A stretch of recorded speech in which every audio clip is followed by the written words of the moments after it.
Hey guys, welcome back to my channel. So I owe y'all a part 2 from the 6-Day Bucket Chronicles. Before we get started, I want to thank everyone for subscribing thus far. Thank you for 1,000,000 subscribers.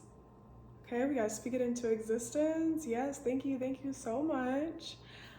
Be sure to like the video because you know I'm always coming to you guys with the tea and everything you need to know, okay? Today's gonna be a good one because I have never had a sad before and we're gonna talk about how I got one. Yeah, if you're new, welcome. Like the video, comment, chat, let me know you're new in the comments. Also, if you see me looking down, I'm just looking at my notes, making sure I'm not getting too off topic, off brands. I am still at my parents' house, as you can see. So I'm like, let me go ahead and record for y'all with a nice, cute little background, because we're not cooking nothing. We just serving tea, giving tea on what's been going on during my 6-day bucket. Okay, so picking up from where we left off last week, my 6-day bucket was from Saturday to Thursday. Yeah, Saturday to Thursday, and I'm on PM shift, so I work from 9 a.m. to 9 p.m. And I do not put myself on call first, so I am Miss Do Not Call. Do not call, do not call. If you call, hang up and dial 911 instead. Don't call me because I'd rather sit at home with Pepper or be at my parents' house, anything but go to work, okay? That's me. So, I'm on Do Not Call first, PM shifts. So Saturday, I did not get called. Sunday, I did not get called. Monday, I got called for the Brownsville trip, and that's what I talked to you guys about, where I went to Brownsville. We were waiting on the other flight attendant, all that. Tuesday, we came back from Brownsville, and then I was on Ready Reserve from 7 to 11:45. And I stayed at the airport.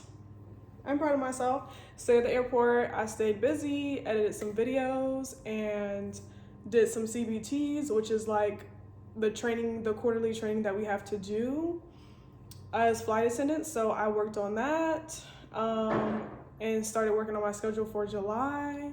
So I stayed busy, and it was like a short window. It ended up being from like, I think 7:45 to 11:45, and they didn't call me. So typically I would start making my way out the door a good 15-30 minutes ahead of time, but I don't leave until the actual time, 11:45, because like I said, I still had 3 days left of my bucket and anything can happen. They can call me, 1 minute, 11:44, and be like, hey, we need you to do a 3-day. So definitely do not leave the premises, especially if you have more days in your bucket, okay? Now, even though I was on Ready Reserve from 7:45 to 11:45, it's like I still count it as a perk because after 11:45, if I don't get called, then the rest of my day is free. So I don't have to worry about crew support calling me, from 11:45 to 9 p.m. because I'm done for the day. So I like it that way because that means my day is complete. I'm not on edge waiting for a phone call, sitting by my phone. I can go all the way, to Houston if I wanted to and not have to worry about getting called into work.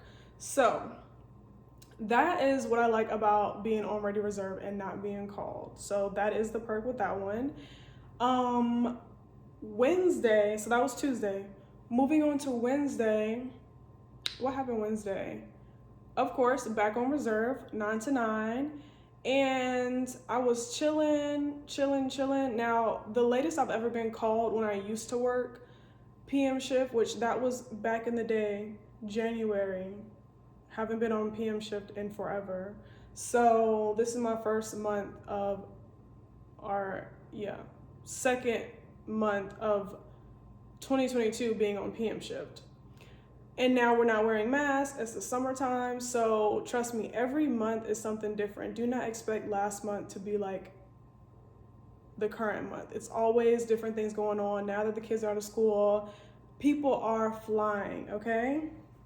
Anyways, so Wednesday, what happened? On call, 9 to 9.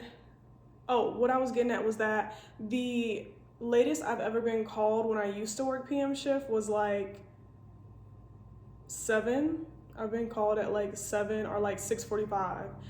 So on Wednesday, it was around 2:30. One of my friends called and was like, hey, do you want to go grab drinks, go to a happy hour around like 5:30? And then I was telling them like, I want to, but I'm on call.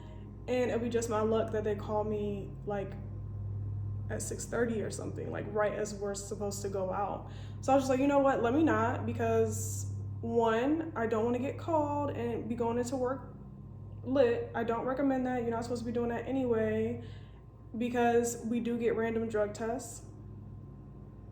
It's random drug and alcohol tests, so don't get caught slipping. So I'm just like, you know what, I'm gonna just wait until I'm off to be, you know, having a little sip, but not right now.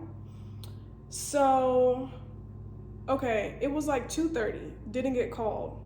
Now, typically when I'm at home and I'm on call, I will like do simple things like clean the house, work out, go to a grocery run. Everything is like within 15-20 minutes around the house, and of course my bag is packed. Like I'm ready to go in case they call me. I'm ready. So, you know, 2 turns into 3, turns into 4, turns into 5 p.m. Now I'm sitting, I already took a shower, pajamas on, bonnet on. I'm sitting here. What's crazy is I'm sitting here looking at my old YouTube videos, right? I was specifically watching the one that was like, quit my job or commute. And I was watching that video and I was like, wow, like I came a long way. I'm not commuting anymore. Like, this is so nice. I'm so thankful. Like, I love that I'm able to watch my old videos where I was like super stressed about commuting, and I'm like, look at God. Like, here we are, not having to commute. Life is good. Yo, so I'm watching the video. All of a sudden, I get a call from crew support. I get a call from crew support, and I'm like, excuse me? Because I look at the time, it is 8:59. And I'm like, nah.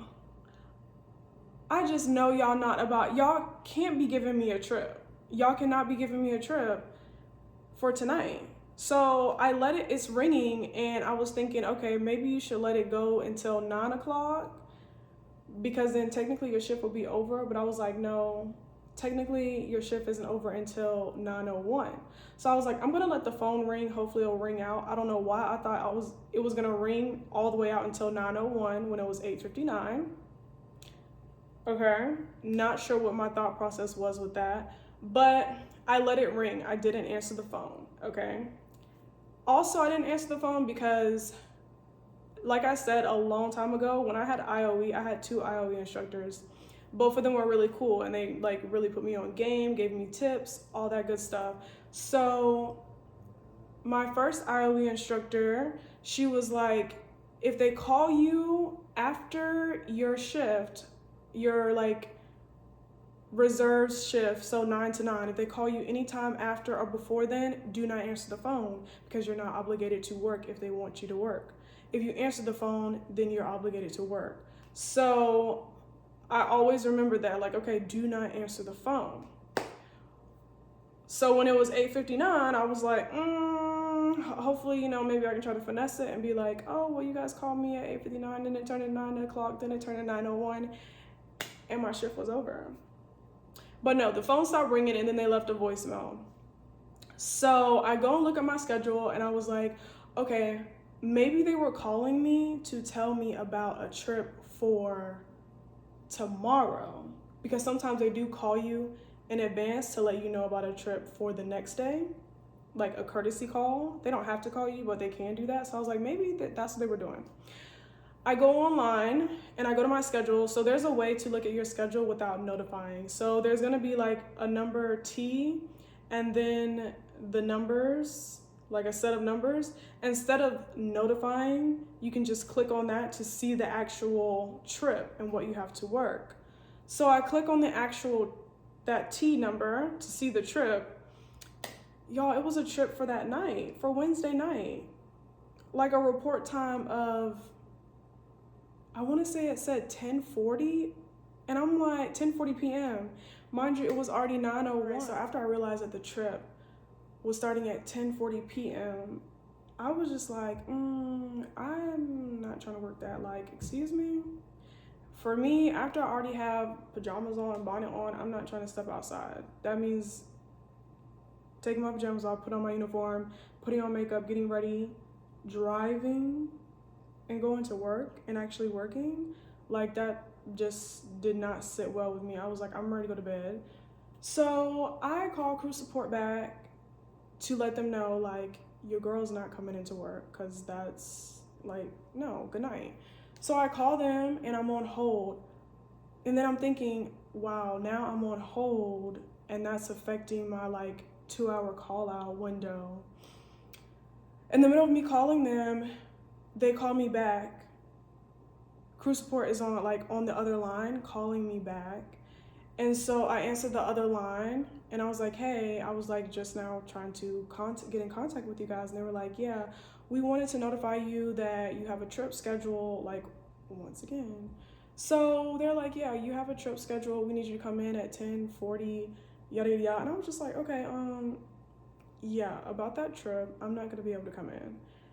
Now, pause. I've never done that where I've called out within the 2 hours because, you know, all this time I've been on probation. Now that I'm off probation, you know, it's a different ball game, okay? Like, now I can be like, nah, playa, I'm not working today. Good night. Okay, that's what you can do when you're off probation.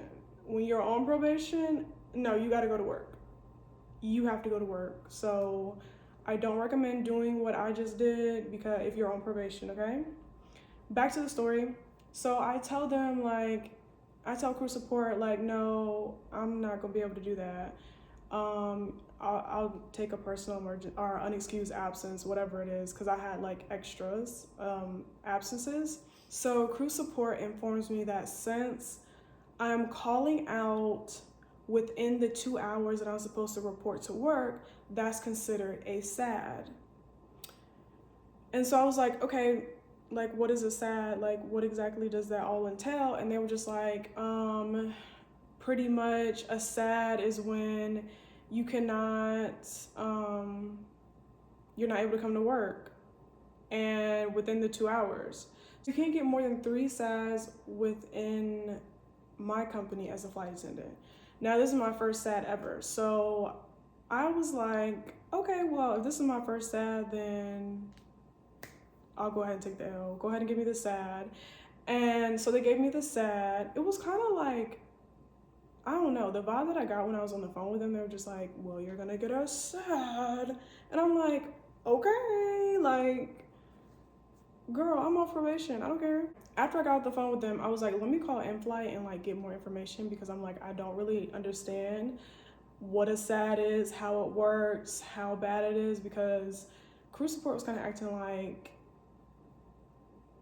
I don't know, like that was a bad cookie. Like, that was horrible to get a SAD, but I was like, I'm not coming into work. Like, I'm already in pajamas. So after I get off the phone with crew support, I call in-flight support. And in-flight, if you don't know, is like a personal hotline that you can call to just ask questions, any questions that you want, like, how do I call out? How do I get to work? Like, what is the appropriate uniform? It's basically like, instead of reading the flight attendant manual or the policy, you just call somebody and then they'll read it and tell you not only what the answer to your question is, but they'll tell you where to find it. So it's like a quick Google. That's how I can best explain how in-flight support works. Every time that I call them, I feel like they're friends. Like, you know how I make these videos for you guys and give you guys the tea? That's exactly how I feel like in-flight is. They're super helpful. I've never had any issues. I will say that you your interactions with crew support and in-flight support need to be very respectful. I don't recommend being rude, being combative, yelling, none of that, because they do write notes about you, okay? So I'm imagining that all the notes are right on the side, right next to your ID number, like, you know, she's mean, she's da-da-da-da, she gets loud, or she's cool, me. It's a good kiki, she's funny. That's probably in my notes, because every time I call in-flight, I feel like, and it's always somebody different, but I feel like we're always having a good conversation because they are also flight attendants.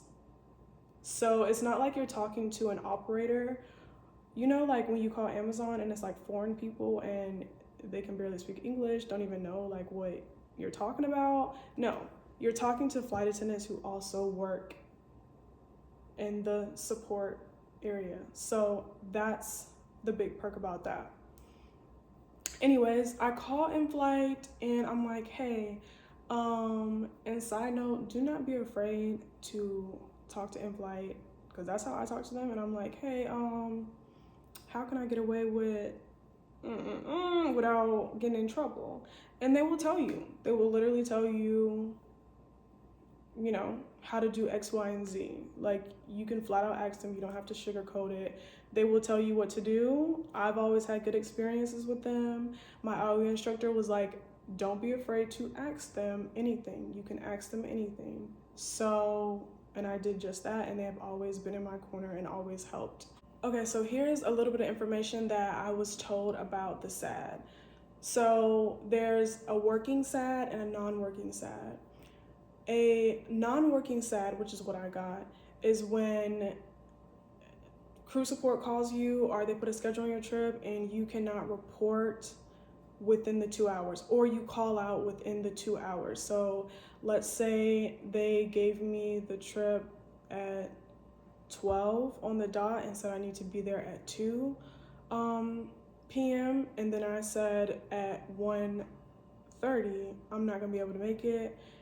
They're gonna say, okay, that's a SAD. That is a non-working SAD. Now, the way that it can become a working SAD is if you can't make the 2 p.m. showtime, however, still put me on reserve, because if you guys have a different trip that needs coverage, I can make it. But for me, I was like, no, it's gonna be a non-working, like I can't make it, I'm already in the bed. So that was a non-working SAD. A SAD stays on your reliability for 2 years. 2 years. That's a long time, okay? Like, let it go. But 2 years.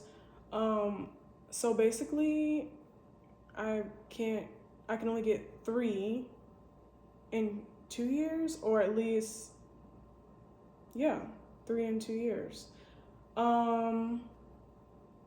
Yeah, you can, if you have any excused absences, you can excuse one of your SADs with an excused occurrence. However, I don't have any more, so that's gonna be an unexcused non-working SAD on my schedule. That's all the information that I got on the SAD.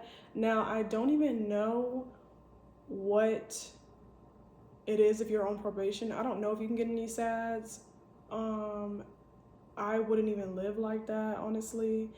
I would just come to work on time and do my job while you are on probation. But if you have any more questions, I will gladly find out. Just let me know in the comments and I can get back with you on that if you want to know more about the SAD versus being on probation. But this is being off probation, okay? Also, if you guys made it this far, like the video, okay? And let me know in the comments if you are enjoying the story time thus far, okay? All right, so moving right along, Wednesday night, I got the SAD, okay? And then Thursday, they put me back on reserve. Thursday was the last day of my bucket. So Thursday, 9 to 9, of course, you know, I'm doing my regular errands, chilling, not doing too much because I may or may not get called. However, I'm like, it's Thursday. If I do get called, it won't be for overnight. It will obviously be for a turn, like going to Durango and back. Like there's no choice but to bring me back to Dallas because Friday I will be off, and you don't work on your off days. So I was just like, you know what, it's Thursday, it'll be fine. So I wait, and then I get a call at 7:43 p.m. Okay, so this time when crew support called, I was ready to debate, okay, because that doesn't fall in my 9 to 9 schedule. I know the rules. I get 2 hours. I need my full 2 hours, yada, yada, yada. Because now crew support will play you. If you don't know the rules, they will 100% play you and make you come in and have you working and all that stuff because you don't know any better. So I picked up the phone because I was ready to debate, okay? I know the handbook. I'm ready. So I pick up the phone. Wait a minute. Did you just like it? You just like the video? Okay. And you subscribed? Thank you. Thank you so much. Every like, every subscription is appreciated, okay? Okay, so I answer the phone and this is crew support. Hi, how are you doing tonight? I'm well. Yeah, well, thank you so much for answering the phone. You're welcome. So we're calling to see if you would be willing to help us out tonight. We are a little short-staffed and we wanted to know if you would be willing to do a stand-up for us, and you'll be arriving tomorrow morning back in Dallas, and we can either give you journeyman pay or we can move your off day, Friday, to another day of your choice.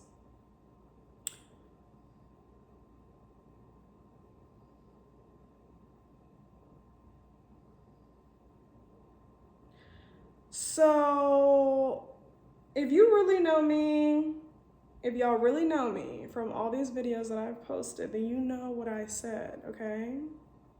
Oh, wait. You're right. You are absolutely right. I chose neither. Thank you, but no thank you. Good night. Bye. Like, no. That just does not sit well with me. That means I would have been working 7 days out of the week. That does not sit well with my spirit. And it's Juneteenth weekend. No, that's not what my ancestors wanted for me. To work 7 days out the week? No. No. No.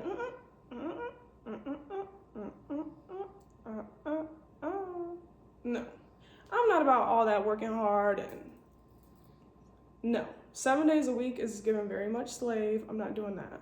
So I don't care how much the pay was. No, I'm not the one, or the 2, or the 3, or the 4, or the 5. No. Please hang up and dial 911 if you really need help, because I can't do it. So I told them no, and they were like, okay, well, thank you so much for answering, and I hope you have a great night. And I was like, yeah, you too. Good luck. Bye. And that's how that conversation went. But I'm really curious as to see what you guys would have done. Would you have taken a different day off? Would you have taken more money? Or would you have said no? Like, let me know. I need to know where y'all heads at, okay? Let me know in the comments. But that was my 6-day bucket part 1 and part 2.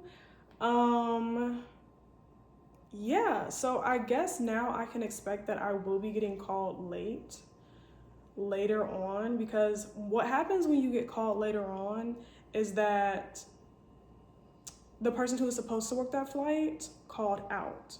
So then they go on their reserve list and they're like, okay, they see my name and they're like, okay, let's call her because she doesn't have a trip listed. So that's how that works as far as getting called last minute. The person who was originally on the trip called out, so now they need reserves to pick it up.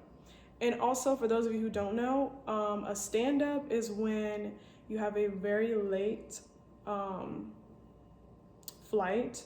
It can be at 9:30, 10:30, sometimes 11:30, and then you will go somewhere like maybe Louisiana, Alabama, Colorado, wherever, spend the night at a hotel, and then you leave super early the first flight of the day. So that may be a 5:30 a.m. flight, a 6:30 a.m. flight, a 6 a.m. flight. So that means you're waking up to leave at least by 4:35 just to get to the airport and board up the plane and leave. So that means you get minimum rest, but you do get paid more than the average flight time, but still, it is not worth it to me. It's not worth it. So that was my 6-day bucket chronicles. I hope you guys enjoyed it. Let me know what you would do in the comments. Be sure to like the video and subscribe, and I will see you guys in the next video. Bye.